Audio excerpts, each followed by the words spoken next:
এখানে টোটাল 5টা প্রশ্ন আছে, 5টা প্রশ্নের উত্তর এক এক করে দিব, মিলাই নিও। প্রথমে নাম্বার 1, মাইক ড্যাশ এ কার।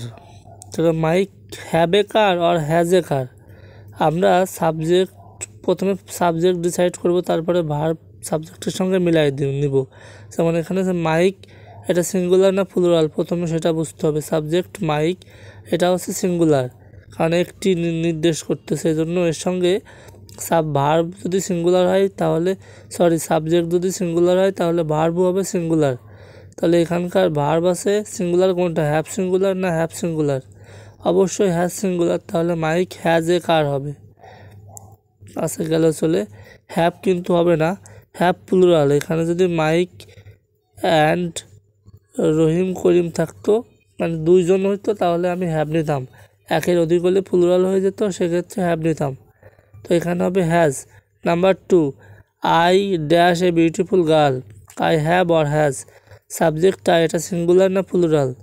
এটা অবশ্যই আই মানে তো আমি, একজনকে বোঝায়, তাই না? সিঙ্গুলারই মনে হয়, কিন্তু এটা সিঙ্গুলার হলেও মুখস্থ বিদ্যা মনে রাখতে হবে যে সাবজেক্ট আই যদি থাকে তাহলে তার পরে অলওয়েজ হ্যাভ বসে, ঠিক আছে? তাহলে I have a beautiful girl.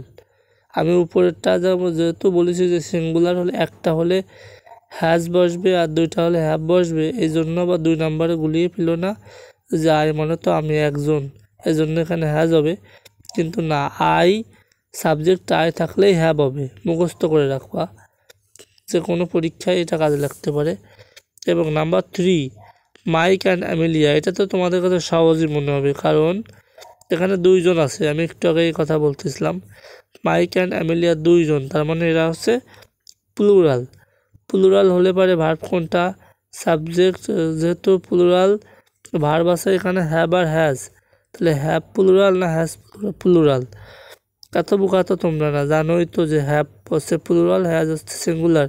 তাহলে Mike and Amelia have a good father, এইটাই হবে, তাই না?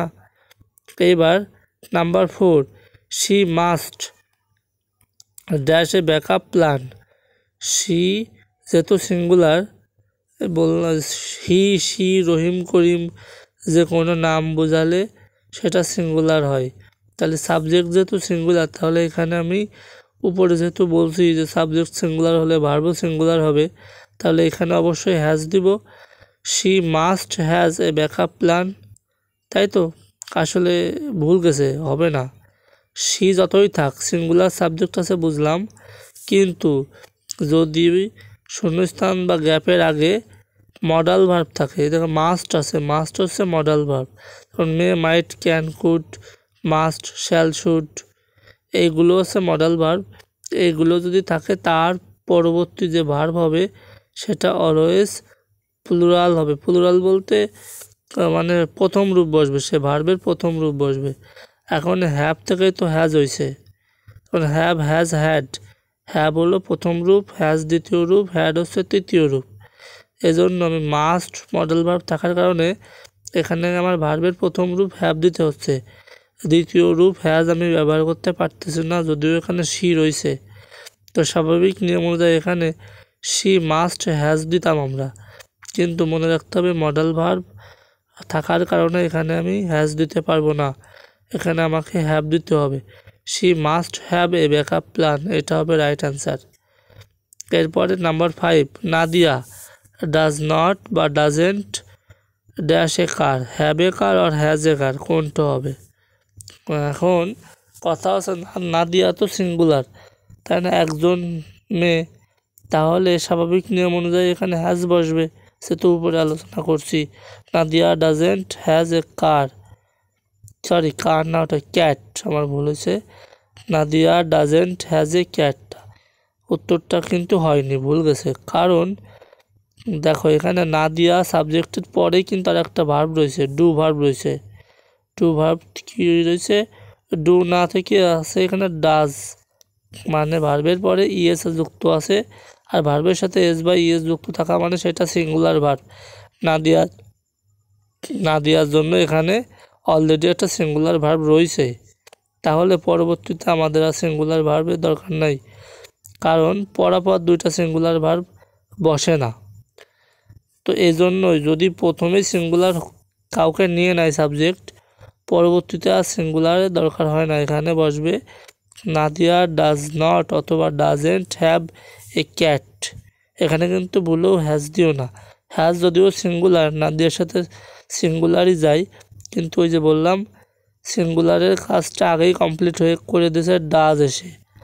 যদি এটা এখানে কোনোভাবে ডু থাকতো সেক্ষেত্রে আমি হ্যাজ দিতে পারতাম, কিন্তু কারণ সেক্ষেত্রে পরাপর দুইটা সিঙ্গুলারের আর কোনো বাধা থাকতো না, কিন্তু এখানে বাধা রয়েছে। মানে বাধা বলতে প্রথমেই কাজ শেষ করে দিছে ডাজেন্ট ডাজ এসে। এজন্য এখানে আমি নাদিয়া ডাজ নট অথবা ডাজেন্ট হ্যাজ এ ক্যাট এটা দিতে পারতেছি না। আমাকে দিতে হচ্ছে Nadia doesn't have a cat. ঠিক আছে, আশা করি ক্লিয়ার। 1 থেকে 5 অবধি ক্লিয়ার করছি, বিস্তারিত যতটুকু সম্ভব বলছি। যদি এর পরেও কোনো প্রশ্ন থাকে তাহলে সেটা আমাকে বলতে হবে, তাহলে আমি পুনরায় আবার ভিডিও বানায় বুঝাই দেব সেই নাম্বারটা। কত নাম্বারে সমস্যা সেই নাম্বারটাকে আমাকে বলতে হবে। আমি আর একটু কথা বলি, সেটা হচ্ছে ওই হ্যাভ হ্যাজ সম্পর্কে একটু কথা বলি। হ্যাভ হচ্ছে ভার্বের প্রথম রূপ, হ্যাজ হচ্ছে ভার্বের দ্বিতীয় রূপ, আর হ্যাড হচ্ছে ভার্বের তৃতীয় রূপ। এরা তিনজনই হচ্ছে একই মায়ের পেটের ভাই বোন। ওই হ্যাভ থেকে হ্যাজ হয়েছে, আর ওই হ্যাভ থেকেই হ্যাড হয়েছে। হ্যাজের দ্বিতীয় রূপ হচ্ছে হ্যাড, আর হ্যাভের তৃতীয় রূপ হচ্ছে হ্যাড। আশা করি বিষয়টা বুঝতে পারছো। না বুঝলে বারবার রিপিট করো, বুঝবা ইনশাআল্লাহ। তো আসসালামু আলাইকুম ওয়া রাহমাতুল্লাহি ওয়া বারাকাতুহু। ভিডিওটা যদি উপকারী মনে করে থাকো তাহলে একটা শেয়ার দিও।